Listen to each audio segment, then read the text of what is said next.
Iya, memang sampai saat ini sudah lebih dari seribu warga itu ditangkap, di antaranya anak-anak, ditangkap dalam operasi penangkapan massal oleh tentara Zionis Israel, oleh kepolisian Zionis Israel di wilayah tepi barat, di wilayah Al-Quds dan berbagai wilayah di sekitar tepi barat lainnya. Dan ini dengan dengan alasan bahwa para korban penangkapan ini ikut serta dalam aksi-aksi pendukung perjuangan di Gaza yang terjadi selama 11 hari.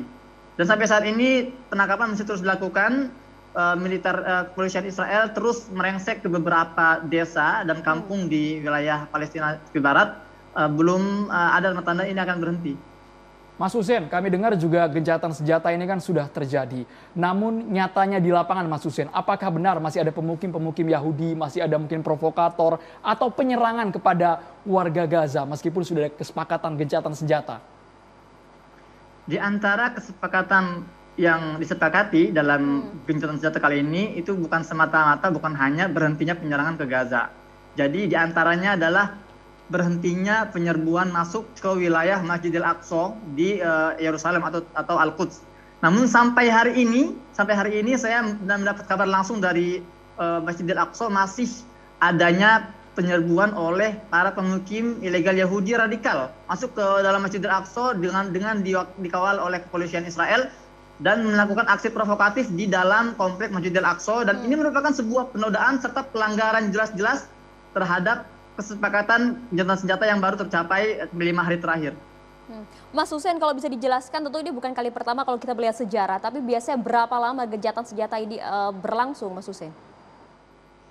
Saya di Gaza sudah 10 tahun, saya sudah merasakan 3 agresi militer di Gaza, dan ini kadang-kadang lama, kadang-kadang sebentar. Tahun 2012 tercapai gencatan senjata hanya berlangsung selama 2 tahun. 2014 terjadi perang besar lagi 60 hari.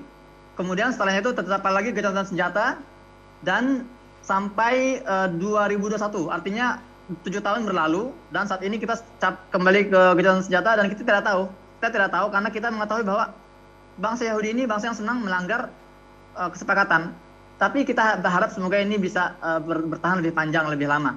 Mas Hussein, dari 3 kali Anda juga hadir di sana menjadi saksi fakta tentang agresi militer dari Zionis Israel. Kalau Anda lihat, ini memang murni tragedi kemanusiaan atau ada unsur agama di balik itu? Karena masih banyak orang yang sampai sekarang mempertanyakan ini. Kalau ditarik terlalu jauh ke sejarah, jangan-jangan ini sudah masuk ke keyakinan seperti itu, Mas Hussein.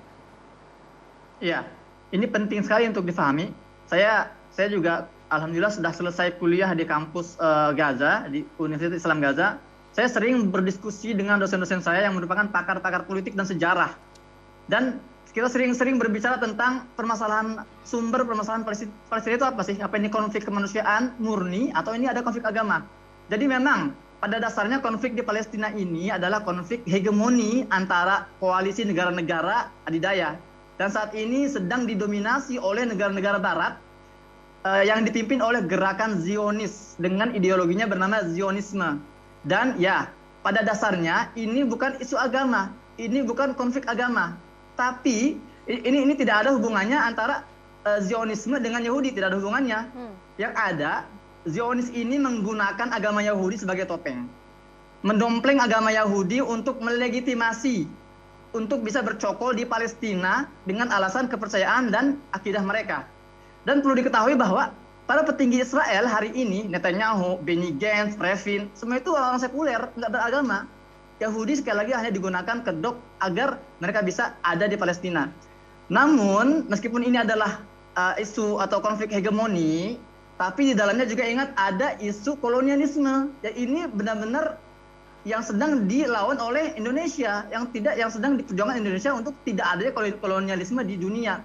Dan juga selain itu, isu ini juga masalahnya menyentuh langsung ke permasalahan agama, berdampak langsung pada penodaan situs-situs umat Islam di Palestina. Masjidil Aqsa ini kiblat umat Islam. Ini adalah masjid yang disucikan umat Islam.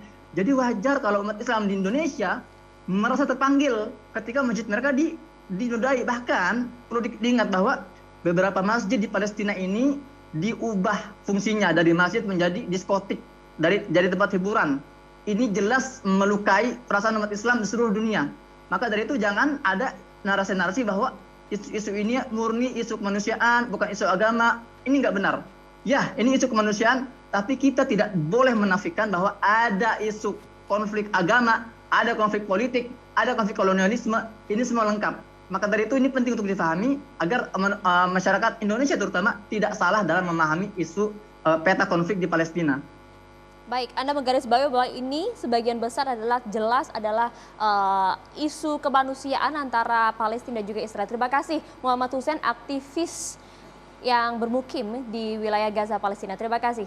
Jaga kesehatan di sana, Mas Hussein. Salam untuk teman-teman di sana. Oke, sama-sama. Terima kasih. Semoga korban juga tidak bertambah lagi ya Maria. Kita langsung saja mengajak pemirsa karena kita nanti akan melibatkan juga dari mantan kepala BIN. Namun kita tahan sejenak. Saya minta pandangannya dulu dengan Mbak Monik ini. Mbak Monik Reikers, kita tempatkan sebagai aktivis pro Israel. Anda juga kabarnya sudah berkali-kali berkunjung ke sana, mengetahui kondisi di sana seperti apa. Kita sebelum ke Mbak Monik, kita langsung ke Pak AM Hendro Priyono terlebih dahulu ya Mbak Monik ya. Selamat malam Pak AM Hendro Priyono yang merupakan mantan kepala BIN. Pak Hendro Priyono sudah bersama kami. Baik, selamat malam Pak Hendro Priyono. Malam Bapak. Kami ingin tahu Bapak, pandangan Bapak seperti apa konflik yang terjadi antara Israel dan juga Palestina. Karena kemarin statement Bapak cukup mengejutkan kita semua Pak ketika ini bukan urusan Indonesia. Seperti apa Pak Hendro Priyono?